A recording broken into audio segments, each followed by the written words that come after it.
चलिए, तो आज हम लोग छत्तीसगढ़ के इतिहास को आगे बढ़ाते हुए सरभपुरी राजवंश, राजर्षि तुल्य कुलवंश और यहाँ पर है पर्वतवारक वंश, ये 3 राजवंश को यहाँ पर देखने वाले हैं। और हम लोग जैसे गुप्त वंश वगैरह पढ़ रहे थे तो वो तो सब क्षेत्रीय मतलब सब बाहर के राजवंश थे, छत्तीसगढ़ से बाहर इस प्रकार से वो लोग शासन कर रहे थे। और इसके बाद यहाँ पर ये जो भी राजवंश अभी हम लोग ये देखने वाले हैं ये सभी क्षेत्रीय राजवंश के अंतर्गत आएगा। जैसे कि छत्तीसगढ़ का पहला जो क्षेत्रीय राजवंश है, क्षेत्रीय राजवंश मतलब कि जो छत्तीसगढ़ के अंदर ही रह करके शासन करे, छत्तीसगढ़ के अंदर ही रह करके किसी क्षेत्र में शासन करे, उसको हम लोग क्षेत्रीय राजवंश बोलते हैं। तो यहाँ पर जो राजर्षि तुल्य कुलवंश है ये हमारे छत्तीसगढ़ का प्रथम क्षेत्रीय राजवंश के नाम से जाना जाता है। तो देखिए यहाँ पर कब से कब तक ये सभी शासन किए हैं उसको भी हमको ध्यान में रखना पड़ेगा।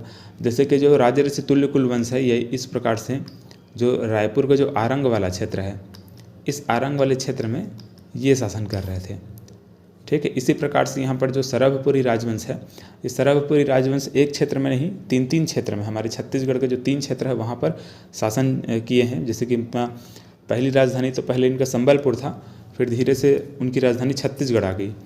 मतलब कुल मिलाकर के इन्होंने 3 राजधानी बना करके हमारे छत्तीसगढ़ में शासन किया। मतलब ये कुछ इस प्रकार से हम कह सकते हैं कि ये वाला जो क्षेत्र है यहाँ ये लोग शासन किए, इस प्रकार से ये वाला क्षेत्र, ठीक है, इनका।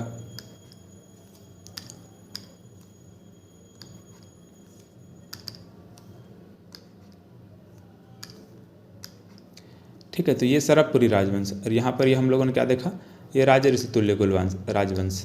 अब इसके अलावा यहाँ पर पर्वतद्वारक राजवंश है ना, तो ये वाला छोटा सा क्षेत्र यहाँ पर है, मतलब गरियाबंद का जो देवभोग नामक जो जगह है ये वाला क्षेत्र, इस वाले क्षेत्र में ये जो पर्वतद्वारक राजवंश है ये लोग शासन कर रहे थे, ऐसे कुछ, ठीक है। तो 3 क्षेत्र हैं, ये तीनों जो राजवंश है, देखो जब गुप्त वंश हम लोग पढ़ रहे थे, गुप्त वंश भी लगभग पैरेलल में चल रहा है और इसके अलावा नीचे नल वंश भी शासन कर रहा है। तो इस प्रकार से हम लोगों ने इन सभी जो राजवंश है उसको पहले भी हम लोगों ने बात किया है, लेकिन ये जो भी यहाँ पर देखने वाले हैं सब क्षेत्रीय राजवंश है। छत्तीसगढ़ के अंदर ही देखिए कोई ना कोई ऐसा क्षेत्र है जहाँ पर लोग रह करके शासन कर रहे हैं। तो यहाँ पर फिलहाल इसको आप लोग ऐसे ही बना लीजिएगा, है ना, जिससे आपको याद रहे, लेकिन इसको मैं अभी मिटा रहा हूँ क्योंकि यहाँ पर कुछ चीज़ें हैं जिसको और लिखना पड़ेगा। जैसे कि मैं सरभपुरी राजवंश के बारे में अगर मैं बात करूँ, देखिए यहाँ पर ध्यान में रखना, सरभपुरी, हालांकि मैं पहले इसको मैं बता रहा हूँ, लेकिन यहाँ पर आपको राजर्षि तुल्य कुलवंश को पहले याद रखना है क्योंकि हमारे छत्तीसगढ़ का पहला क्षेत्रीय राजवंश है, ठीक है। चलिए एक काम करते हैं, इसी को पहले देख लेते हैं। तो ये जो ये जो राजर्षि तुल्य कुलवंश है ये कहाँ शासन कर रहे हैं, तो ये जो आरंग वाला क्षेत्र है, ठीक है, यहाँ पर ये क्षेत्र जो मैं बनाया हूँ इसमें ध्यान में रखिएगा, इनकी जब हम लोग राजधानी देखते हैं तो राजधानी क्या है, आरंग,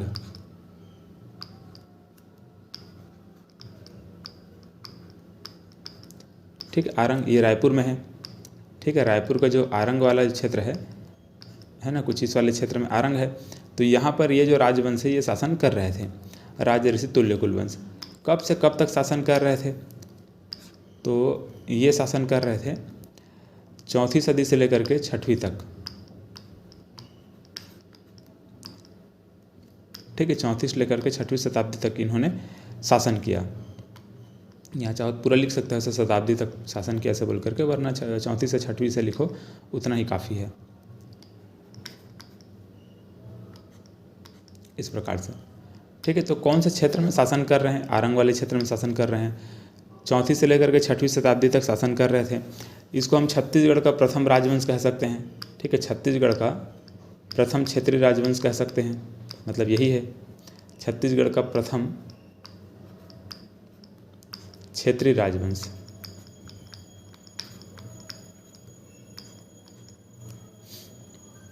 छत्तीसगढ़ या फिर स्थानीय राजवंश लिखिए, क्षेत्रीय राजवंश या फिर स्थानीय राजवंश।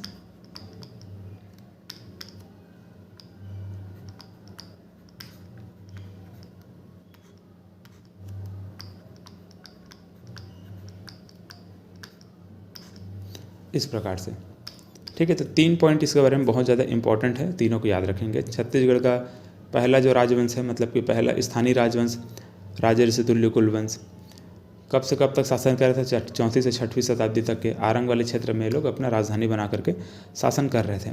और ध्यान में रखेंगे ये गुप्तों के अधीन थे। गुप्त जो वंश हम लोग ऊपर देखे हैं ना, उसके अधीन थे, क्योंकि इनका जो भी ताम्रपत्र वगैरह हमारे जो आरंग से प्राप्त हुआ है उसमें गुप्त संवत का प्रयोग किया गया है। मतलब हम यहाँ पर क्या लिख सकते हैं, ये गुप्त मतलब जो गुप्त संवत का प्रयोग किया है, इस वजह से हम ये लिख सकते हैं कि गुप्त वंश के अधीन थे। मैंने आपको पिछले क्लास में पढ़ाया हुआ है, जो गुप्त वंश है कहाँ पे शासन कर रहे हैं, कैसे शासन कर रहे हैं, उन सब चीज़ों को तो यहाँ पर गुप्त वंश के अधीन ये के शासन कर रहे हैं।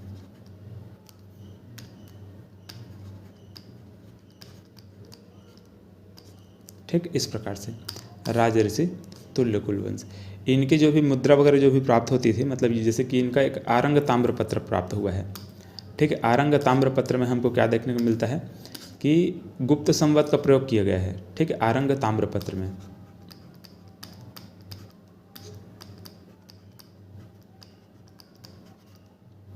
ये तो इस आरंग ताम्रपत्र में गुप्त संवत का प्रयोग किया है। इससे हम अनुमान लगा सकते हैं कि गुप्त वंश के अधीन थे। ठीक है, इसको ध्यान में रखेंगे। आरंग ताम्रपत्र को CGPSC द्वारा पूछा जा चुका है।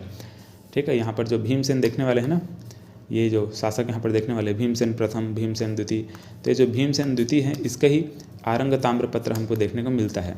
ठीक है, आरंग ताम्रपत्र। चलिए, तो इस प्रकार से राजऋषि तुल्य कुलवंश। अब देखिए इसमें जो शासक हैं उनके बारे में बात करते हैं। यहाँ पर पहला जो संस्थापक अगर पूछा जाएगा तो ये सुर है। ठीक है, सुर नाम को जो शासक है ये क्या है, पहला संस्थापक है।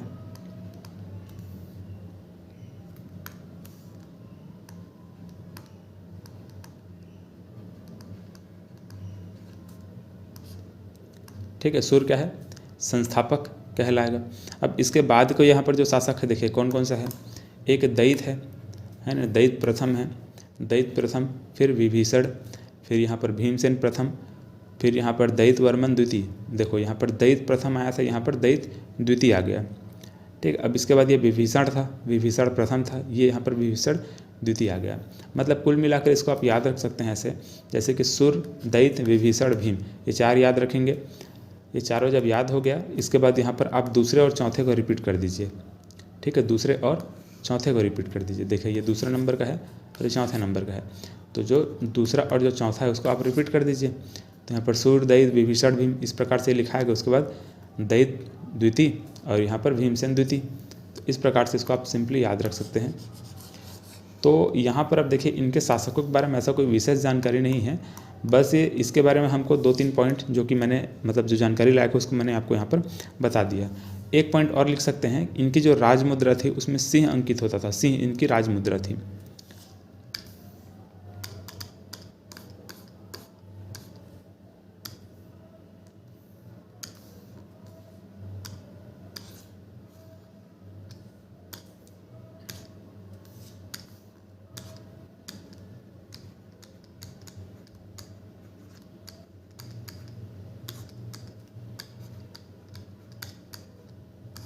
ठीक है, राजमुद्रा में सिंह अंकित होता था, मतलब शेर का छप्पा वहाँ पर अंकित होता था। इस प्रकार से है। चलिए, तो ये इस प्रकार से राजऋषि तुल्य कुलवंश को हम लोगों ने देखा। इसमें और कुछ ज़्यादा ऐसे पढ़ने लायक नहीं है। इसमें सबसे ज़्यादा इम्पॉर्टेंट है कि छत्तीसगढ़ का ये पहला स्थानीय राजवंश था। इसके अलावा यहाँ पर जो आरंग ताम्रपत्र प्राप्त हुआ है वो इम्पॉर्टेंट है। अब इसके बाद देखिए यहाँ पर जो सरभपुरी राजवंश है इसको समझते हैं। ठीक है, तो सरभपुरी राजवंश के बारे में सबसे पहला पॉइंट याद रखेंगे कि देखो ये जो इसको अमरार कुल भी बोलते हैं। ठीक है, ये तो ठीक है। यहाँ पर इनकी राजधानी को देखिए, पहले कहाँ कहाँ पे इनकी राजधानी थी उसको।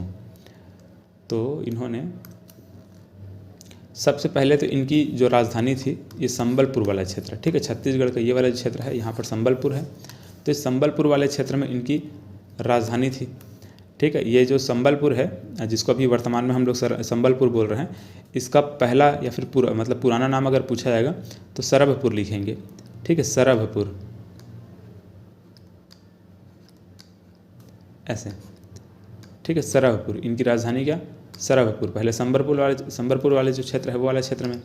ठीक है, तो ये जो सरभपुर है, इस सरभपुर किसने राजधानी बनाई, तो सरभराज याद रखेंगे, सरभराज। ठीक है, शासक का नाम क्या, सरभराज। देखो ठीक है, पहला जो शासक है इन्होंने ये राजधानी बना करके यहाँ पर शासन की, सरभराज। ऐसे तो संबलपुर वाले क्षेत्र में सरभराज ने अपनी राजधानी बना करके यहाँ पर शासन किया। और फिर इसके बाद यहाँ पर आएंगे प्रसन्न मात्र। ठीक है, जो प्रसन्न मात्र आते हैं वो अपनी राजधानी को इस प्रकार से यहाँ पर ले आते हैं, मतलब छत्तीसगढ़ में जो मल्हार वाला जो क्षेत्र है वहाँ पर अपनी राजधानी को ले आते हैं। अब मल्हार वाले क्षेत्र को पहले प्रसन्नपुर के नाम से जाना जाता था। तो यहाँ पर जो दूसरी राजधानी इसको हम लोग लिखेंगे क्या, प्रसन्नपुर। पहली राजधानी हम लोगों ने क्या देखा, ठीक है, पहली राजधानी हम लोगों ने क्या देखा, यहाँ पर सरभपुर देख लिया। दूसरी राजधानी हम लोग क्या देखने वाले हैं, ठीक है, दूसरी राजधानी यहाँ पर प्रसन्नपुर रहेगा। ठीक है, ये प्रसन्नपुर। अब ये दूसरी राजधानी बनाया किसने, तो ये जो प्रसन्न मात्र है उन्होंने अपने ही नाम पर यहाँ पर जो प्रसन्नपुर जो शहर है उनको बसाया, उसको बसाया, मतलब कि जो मल्हार शहर है मल्हार को बसाया और उसको अपनी राजधानी बनाकर इन्होंने शासन किया। तो यहाँ पर क्या लिखेंगे, किसने बनाया, प्रसन्न मात्र ने। ठीक है, जो प्रसन्न मात्र देखने वाले हैं ना, यही प्रसन्न मात्र। तो ये दूसरी राजधानी हमको देखने को मिल गया। जो अभी के जो मल्हार है उसे क्या बोलते थे, प्रसन्नपुर बोलते थे। तो संबलपुर देख लिए, जो अभी वर्तमान का जो जो संबलपुर है वो सरभपुर के नाम से जाना जाता था। तो पहला राजधानी सरभपुर, दूसरी राजधानी प्रसन्नपुर और तीसरी राजधानी यहाँ पर देखने वाले हैं सिरपुर। ठीक है, यहाँ पर महासमुंद जिला में देखेंगे आप सिरपुर है, तो सिरपुर जो है वो तीसरी राजधानी इनकी। तो इस प्रकार से तीसरी राजधानी यहाँ पर आ गई। तो पहले इसको सिरपुर ना बोल के श्रीपुर बोलते थे। ठीक है, श्रीपुर।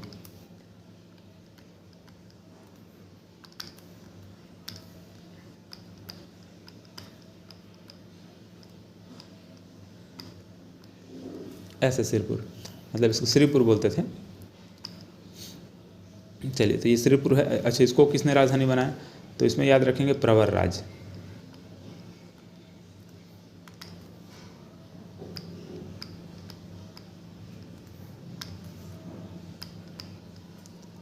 प्रवरराज प्रथम। इस प्रकार से देखिए, तो ये सरभपुर है, इसका हम लोगों ने 3 राजधानी देख लिया। ठीक है, 3 कौन कौन सी राजधानी, पहली राजधानी हम लोगों ने क्या देखा, यहाँ पर सरभपुर देखा। ठीक है, जो संबलपुर वाले क्षेत्र है वही। दूसरी राजधानी हम लोगों ने क्या देखा, प्रसन्नपुर देखा, मल्हार वाले क्षेत्र। तीसरी राजधानी महासमुंद जिला में जो सिरपुर है वो तीसरी राजधानी, जिसको श्रीपुर बोलते थे। और किसने किसने राजधानी बनाया, तो सरभराज ने सरभपुर को राजधानी बनाया था, प्रसन्नपुर को प्रसन्न मात्र ने बनाया, श्रीपुर को प्रवरराज प्रथम ने बनाया। तो इस प्रकार से 3 शासक हम लोग देखते हैं, तीनों ने इस प्रकार से शासन यहाँ पर तीनों ने अपना इस प्रकार से राजधानी को स्थानांतरित किया। शासक तो बहुत सारे हैं, इस प्रकार से इतने शासक हम लोग इसमें देखने वाले हैं। चलिए, अब देखो इसके बारे में और क्या क्या इंपॉर्टेंट है। तो सरभपुरी राजवंश को ध्यान में रखेंगे, इसको अमरार्य कुल के नाम से भी जानते हैं, अमरार्य कुल के नाम से भी इसको जाना जाता था। दूसरा पॉइंट इसके बारे में याद रखेंगे, इनकी जो राजमुद्रा होती थी उसमें गजलक्ष्मी अंकित होती थी। मतलब इनका जो राजमुद्रा होता था,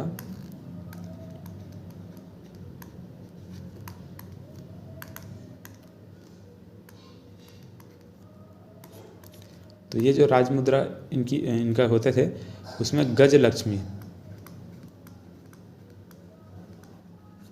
अंकित होता था, है ना, गजलक्ष्मी का चित्रांकित उसमें किया जाता था। दूसरा पॉइंट इनके बारे में याद रखेंगे, ये वैष्णव धर्म को मानते थे। ठीक है, सभी पॉइंट एग्जाम में पूछा जा चुका है। ठीक है, ध्यान में रखना है आपको इसको। वैष्णव धर्म को ये जो राजवंश है सरभपुरी राजवंश ये माना करते थे।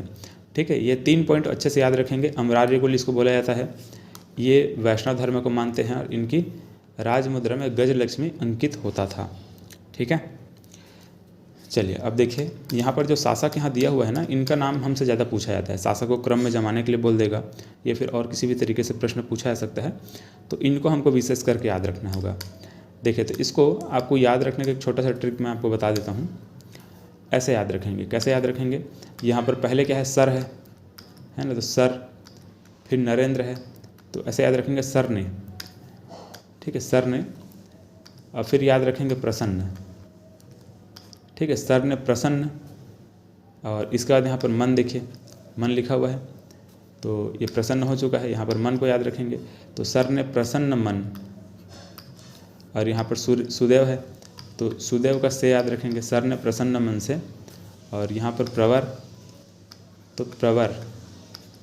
और इसके बाद ये प्रवर द्वितीय है, तो द्वितीय है तो द्वितीय से दान याद रख लीजिए, जैसे है, जैसे बोलते हैं ना, सर ने प्रसन्न मन से वरदान दिए, तो यहाँ पर सर ने प्रसन्न मन से प्रवर दान दिए, ठीक, ऐसे याद रखना है आपको, ठीक है। सर ने प्रसन्न मन से प्रवर दान दिए, ठीक है, सर ने प्रसन्न मन से वरदान दिए की जगह क्या, प्रवर दान दिए, ऐसे याद रखेंगे, सर ने प्रसन्न मन से प्रवर दान दिए, तो ये याद हो जाएगा। इसमें जो शासक है उसमें जैसे कि ये जो जयराज है ना, ये जयराज, मनमात्र, दुर्गराज, तीनों का एक ही नाम है, मतलब एक ही आदमी का नाम है, तीनों नाम। मतलब कि जयराज को ही क्या बोलते थे, मनमात्र ही बोलते थे, और उसी का नाम क्या देखने को मिलता है, दुर्गराज भी देखने को मिलता है, ठीक है। अब देखो इन जो भी शासक हैं इनमें क्या क्या विशेषताएं हैं। तो पहला ये जो शासक हम लोगों ने देखा, जो सरभराज हैं, ये प्रथम शासक हैं, ठीक है, इसको प्रथम शासक बोलेंगे। और ये अपनी राजधानी कहाँ बनाए, ये अपनी राजधानी, पहला राजधानी हम लोग क्या देखें, जो सरभपुर है उसको इन्होंने राजधानी बनाया और शासन किया, ठीक है। तो इसको फिलहाल लिखने की जरूरत नहीं, यहाँ पर सब लिखा हुआ है, ठीक है। इसको लिख लीजिए प्रथम शासक,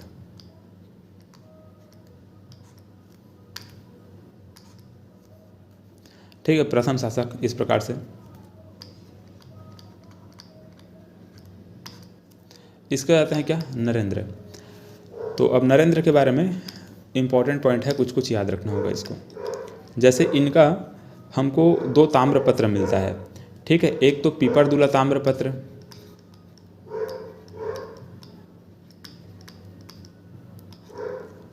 पीपरदुला ताम्रपत्र,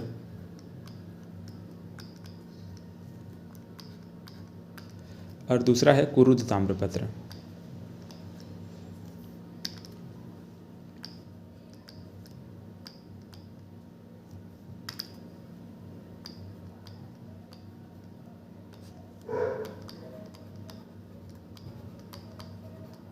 ये 2 ताम्रपत्र हम लोगों को ये नरेंद्र के बारे में जानकारी मिलती है। यहाँ पर ये दोनों को ऐसे कुछ याद रख लीजिए, जैसे यहाँ पर पीपरदुला है और यहाँ पर कुरुद है, तो पीकू ऐसे बन रहे हैं ना, पीकू फॉल हम लोग जानते हैं ना, पीकू फॉल वगैरह करते हैं साड़ी बन, तो पीकू याद रख लीजिए, पीपरदुला ताम्रपत्र और कुरुद ताम्रपत्र, ठीक है। अच्छा, दूसरा पॉइंट और याद रखेंगे नरेंद्र के बारे में, इनका जो शासनकाल था बहुत लंबा था, ठीक है, तो इसका अलग से ऐसे लिख लीजिए, नरेंद्र का शासनकाल क्या, सबसे लंबा शासनकाल, ठीक है, ऐसे लिख लीजिए इसको, ठीक, कहीं पर ऐसे एरो डाल करके कुछ भी यहाँ पर लिख लीजिए आप, सबसे लंबा शासनकाल।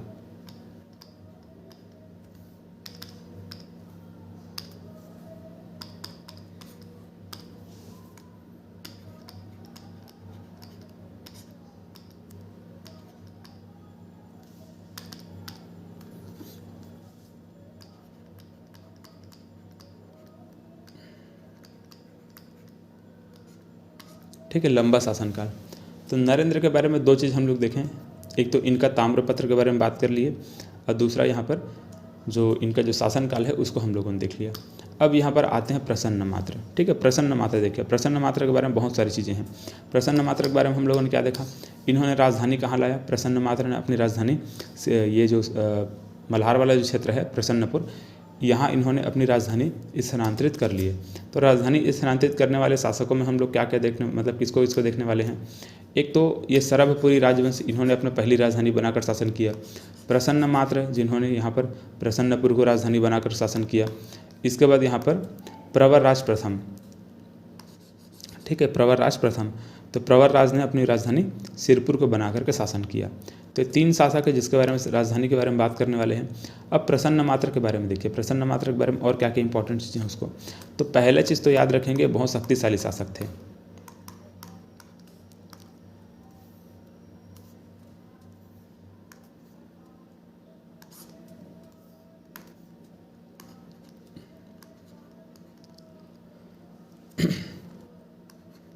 शक्तिशाली शासक,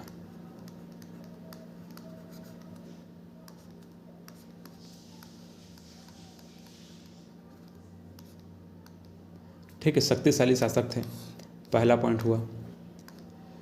ठीक है, दूसरा पॉइंट लिखेंगे कि इन्होंने तो मल्हार को अपना शहर बसा लिया, ठीक, उसको तो अलग से वहाँ पर हम लिख चुके हैं, दोबारा उसको लिखने की जरूरत नहीं है। इन्होंने जो एक सोने का सिक्का चलवाया, ठीक है, सोने का ये लोग मतलब सिक्के चलवाएं, तो जो सोने का जो सिक्का होता था उसमें गरुड़ शंख चक्र अंकित सोने का सिक्का इन्होंने चलवाया। मतलब सिंपल क्या लिख सकते हैं कि इन्होंने गरुड़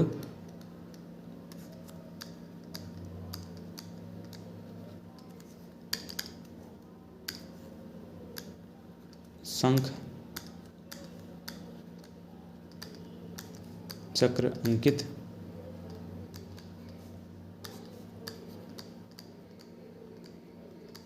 सिक्का इन्होंने चलवाया था। ठीक है, तो इस प्रकार से 2 पॉइंट हमको ये प्रसन्न मात्र के बारे में जानकारी मिलती है।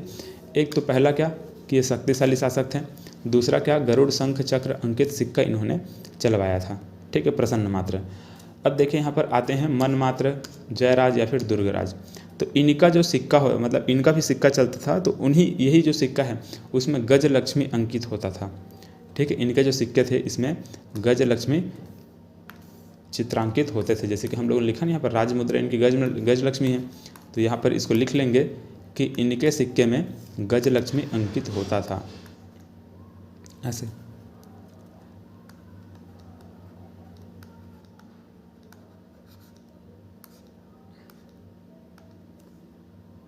गजलक्ष्मी अंकित सिक्का।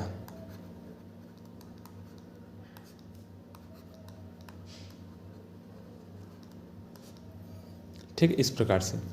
अब इसके बाद कौन, दुर्गराज, सुदेवराज, दुर्गराज, मनमात्र, जयराज, ये तीनों एक है। अब यहाँ पर सुदेवराज, तो सुदेवराज के बारे में देखिए क्या क्या इंपॉर्टेंट है। तो सबसे पहला पॉइंट तो याद रखेंगे इनका कौवा ताल। ठीक है, एक अभिलेख मिलता है जिसका नाम है कौवा ताल अभिलेख, कौवा ताल अभिलेख।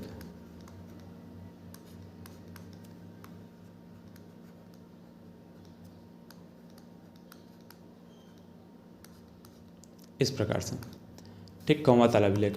और इसी अभिलेख से हमको एक जानकारी मिलती है, मतलब यही जो अभिलेख है इससे हमको ये जानकारी मिलती है कि इन्होंने एक इंद्रबल नामक एक सामंत, ठीक है, तो इसमें क्या जानकारी मिलती है, एक इंद्रबल नामक जो सामंत है उन्होंने मतलब उसको इन्होंने सर्वाधिकारी कर्ता नियुक्त कर दिया था। मतलब सुदेवराज ने क्या किया, जो सामंत है सुदेवराज ने क्या किया कि जो इंद्रबल नामक जो सामंत था उसको अपने साम्राज्य का सर्वाधिकारी कर्ता नियुक्त कर दिया था। मतलब कि उनको सारा का सारा जो राजपाट है उसको संभालने के लिए उन्होंने उनको दिया था। मतलब एक मंत्री जैसा मानकर चलिए, जैसे मंत्री पूरे राजपाट को कंट्रोल करता है ना, उसी प्रकार से सर्वाधिकारी कर्ता इन्होंने नियुक्त किया था इंद्रबल को। तो ऐसे लिख सकते हैं, इन्होंने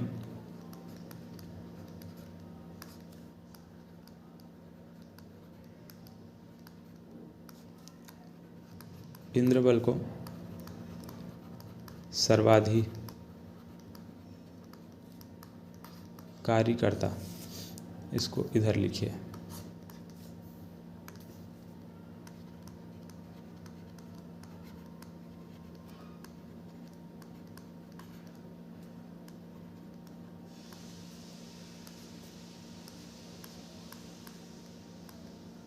ठीक है, सर्वाधिकारी कर्ता नियुक्त किया।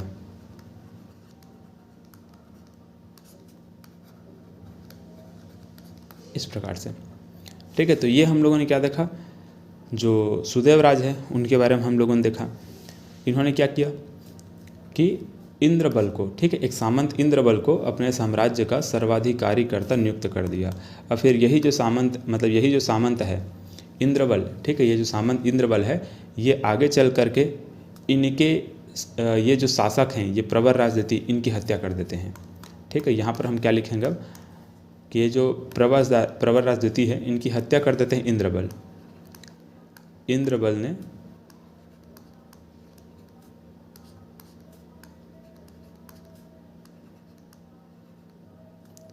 प्रवर राजनीति की हत्या कर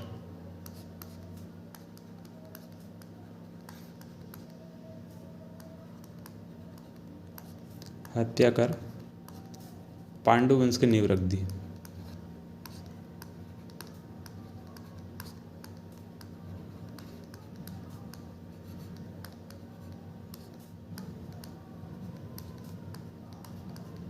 ठीक, देखिए यहाँ पर क्या हो रहा है कि ये जो सुदेव राज हैं वो तो अच्छा समझ करके, योग्य समझ करके ये जो इंद्रबल है इनको अपने साम्राज्य का सर्वाधिकारीकर्ता नियुक्त कर दिया।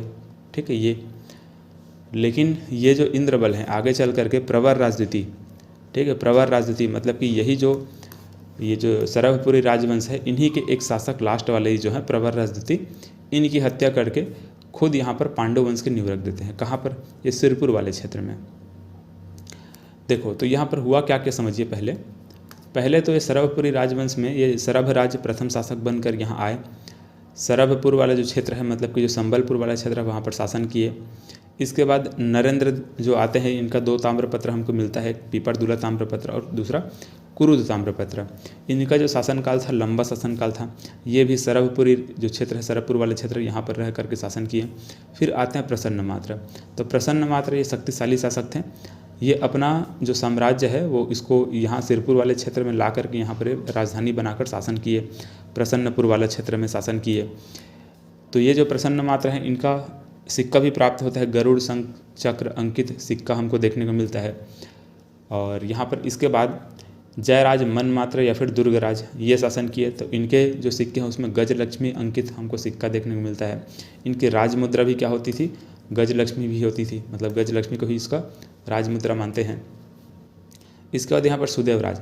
तो सुदेवराज का एक कौवातल अभिलेख हमको देखने को मिलता है। इस कौवातल अभिलेख में हमको ये जानकारी मिलता है कि ये जो एक सामंत थे जिसका नाम था इंद्रबल।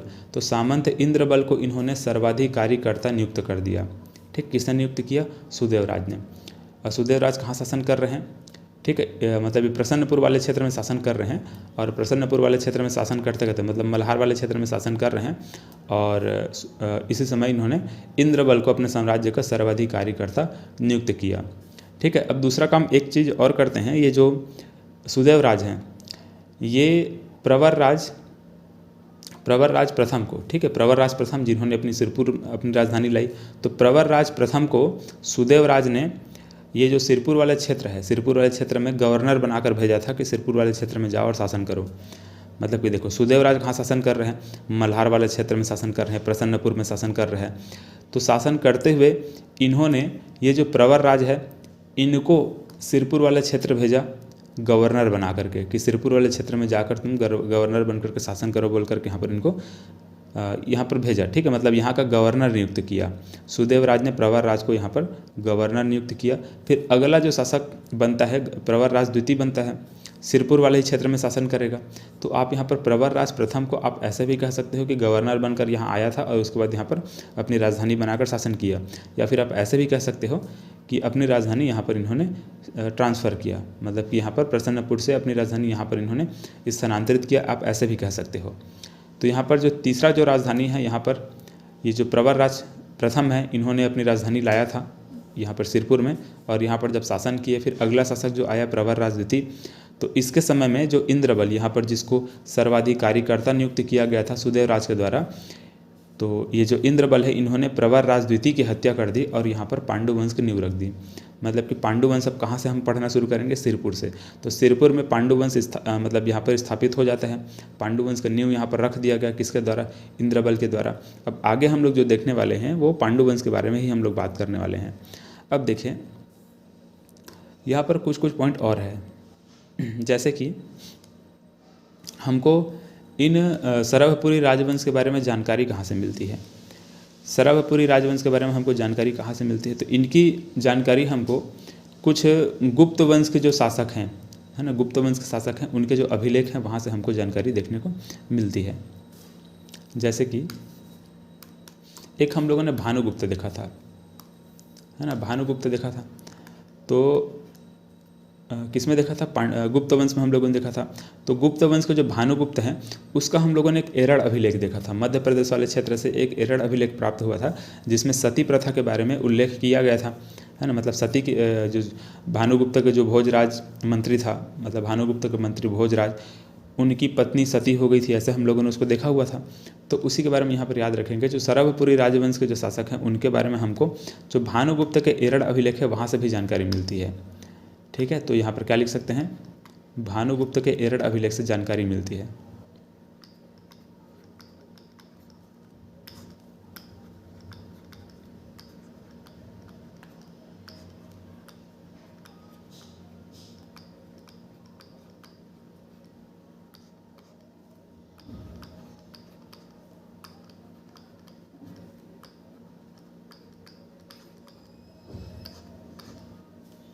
ठीक है। ये मतलब सरभपुरी राजवंश के बारे में भानुगुप्त के एरड़ अभिलेख से हमको ये जानकारी मिलती है।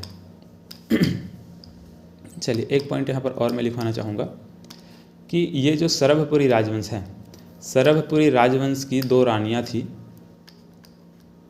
ठीक है। और 2 रानियाँ मतलब ये दोनों रानी को आप सिंपल ऐसे कहेंगे, देवरानी और जेठानी, ठीक है। एक रानी छोटी थी, एक रानी बड़ी थी, तो उसको देवरानी जेठानी बोलते हैं। तो 2 रानियाँ, ये दोनों रानियों द्वारा, इसको पूरा लिखिए ऐसे, इस वंश की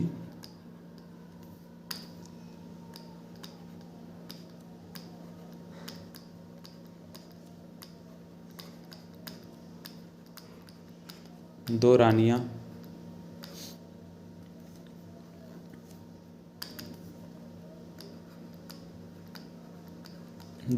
लिखे से 2 रानियों द्वारा, या फिर इसको लिखे 2 रानियों, देवरानी और जेठानी।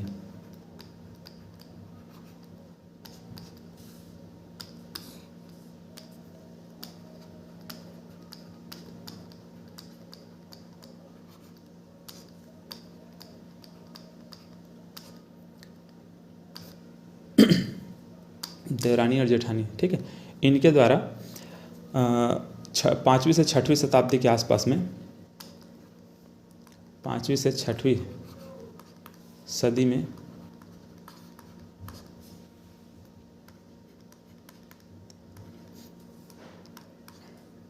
ताला गांव, ठीक है, सुने होंगे। तो मनियारी नदी किनारे, यहाँ पर एक काम करिए पूरा लिखिएगा, ठीक है, मैं बोल दे रहा हूँ। तो इस वंश की 2 रानियों देवरानी और जेठानी द्वारा 5वीं 6वीं सदी में मनियारी नदी के तट पर ताला गांव में देवरानी जेठानी मंदिर का निर्माण करवाया था, ठीक है। देखिए, तो इस वंश की 2 रानियाँ थी, क्या नाम था? देवरानी और जेठानी। ये देवरानी और जेठानी ने मनियारी नदी के तट पर ताला गांव का निर्माण करवाया, ठीक है। यहाँ पर मनियारी नदी के किनारे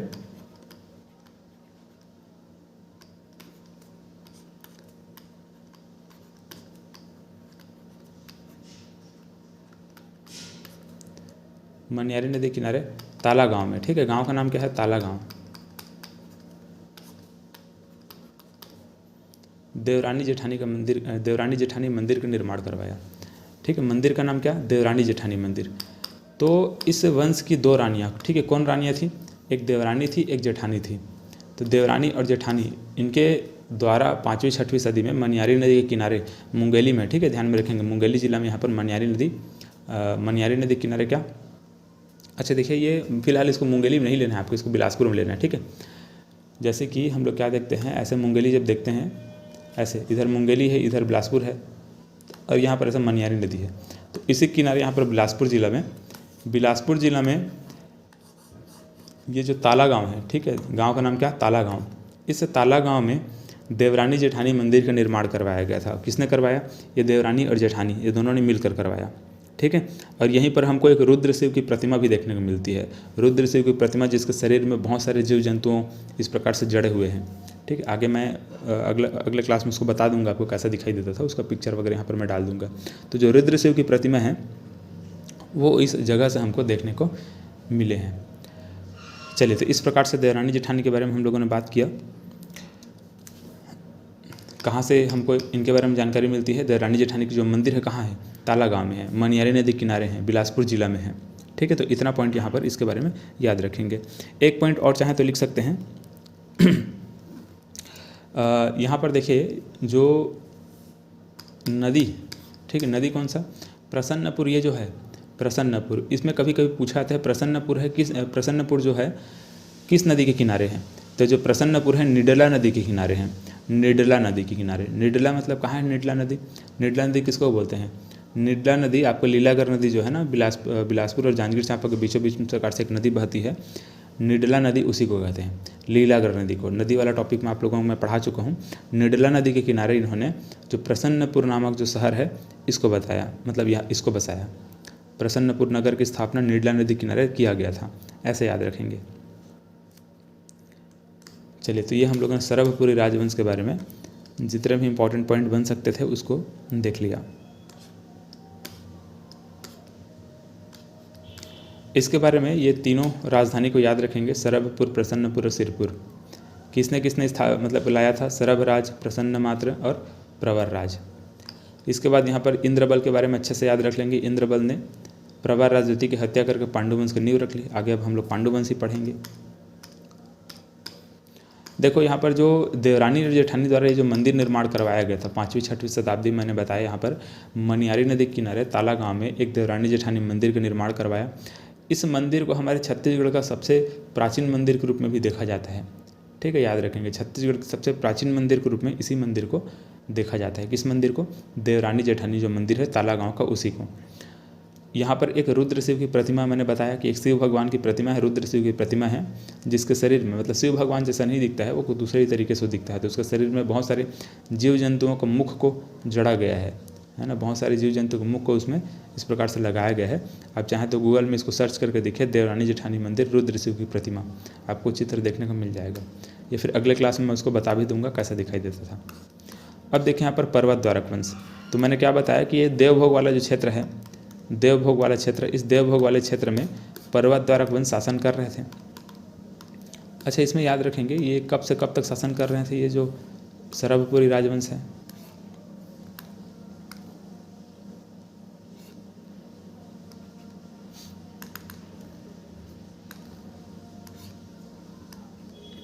इसको लिखिएगा 5वीं से 6वीं शताब्दी।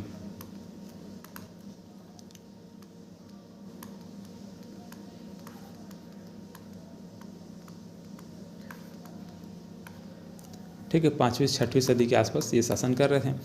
अब इसी बीच में कुछ समय के लिए, ज़्यादा नहीं, कुछ ही समय के लिए पर्वत द्वारक वंश, ये जो देवभोग वाला क्षेत्र है, ठीक है, ये जो यहाँ पर गरियाबंद जिले में देखोगे, यहाँ पर देवभोग नामक एक जगह है, उसी देवभोग नामक क्षेत्र में ये जो राजवंश है पर्वत द्वारक वंश, ये शासन करना प्रारंभ करते हैं। ठीक, कौन सा क्षेत्र है? देवभोग।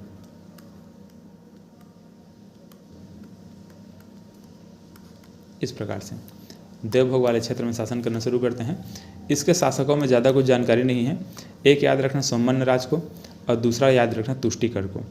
तो सोमन राज के बारे में एक चीज़ याद रख लेंगे कि इन्होंने जो देवभोग वाला क्षेत्र, अभी जो हम लोग देख रहे हैं देवभोग, इसी देवभोग वाले क्षेत्र को इन्होंने दान में दे दिया था। ठीक है, देवभोग को इन्होंने क्या कर दिया? दान दे दिया, ब्राह्मणों को दान दे दिया, ऐसे लिख सकते हैं।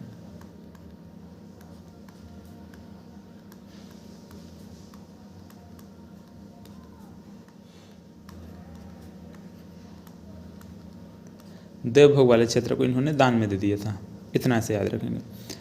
दूसरा पॉइंट और याद रख सकते हैं कि ये जो राजवंश है पर्वत द्वारक वंश, ये राजवंश स्तंभेश्वरी देवी के उपासक होते थे। ठीक है, एक देवी का नाम है स्तंभेश्वरी।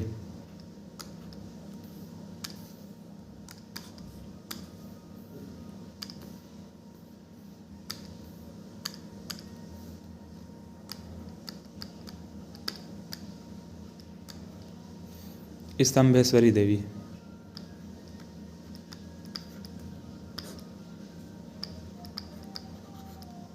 इसके ये जो राजवंश है पर्वत द्वारक वंश, ये उपासक होते थे। चलिए, तो इस प्रकार से ये इसके बारे में ज़्यादा कुछ जानकारी नहीं है। गरियाबंद वाले क्षेत्र में शासन कर रहे थे, ऐसे याद रख लीजिएगा। स्तंभेश्वरी की देवी के ये उपासक थे।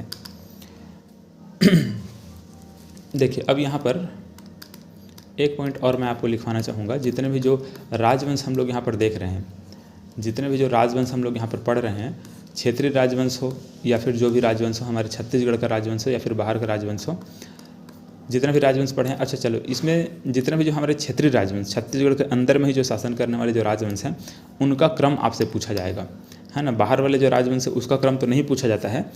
जो छत्तीसगढ़ के अंदर रह करके शासन करने वाले जो क्षेत्रीय राजवंश है, उनका क्रम पूछा जाता है कि सबसे पहले कौन आया।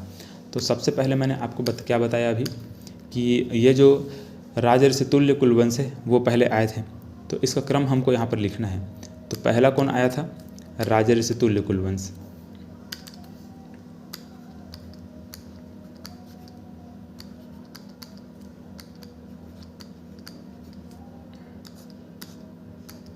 ठीक है, राजर्षि तुल्य कुलवंश पहला आया। दूसरा हम लोग यहाँ पर क्या देखते हैं? नल वंश देखते हैं। ठीक है, नल वंश भी हम लोग पढ़ चुके हैं, दक्षिण वाले क्षेत्र में शासन कर रहे हैं। है ना। जैसे कि हम लोग अभी ये सब राजवंश तो पढ़ ही रहे हैं, लेकिन ये वाले क्षेत्र में बहुत लंबे समय तक नल वंश शासन किए हैं हम लोग, ये जानते हैं। तो ये वाले क्षेत्र में नल वंश शासन कर रहे हैं। ठीक है, तीसरे में हम लोग क्या देखते हैं, तीसरे में याद रखना सरभपुरी राजवंश, सरभपुरी राजवंश। चौथे में हम लोग क्या देखते हैं, पांडु वंश देखते हैं। ये पर्वत द्वारक वंश छोटा सा राजवंश है, तो इसके बारे में ज़्यादा ऐसे कुछ जानकारी नहीं रखना है, इसको सीक्वेंस में भी लिखना भी कोई मतलब का नहीं है। तो ये पांडु वंश देखते हैं। अगला जो आएगा वो बाण वंश हम लोग देखेंगे। ठीक है, 5वें नंबर पे यहाँ पर बाण वंश के बारे में बात करेंगे। इसका क्रम को ऐसे याद रखेंगे, इंपॉर्टेंट है ना, बाण वंश। फिर छठवां जो यहाँ पर आता है वो फड़ी नागवंश हम लोग देखेंगे, फड़ी नागवंश। फिर अगला हम लोग जो देखेंगे वो छिंदक नागवंश आएगा।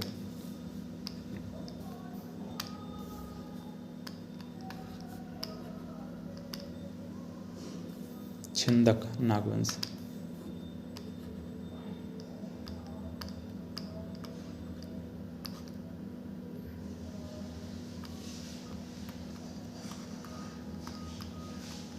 ऐसे तो कम से कम इतने शासकों को इस प्रकार से आपको याद रखना होगा।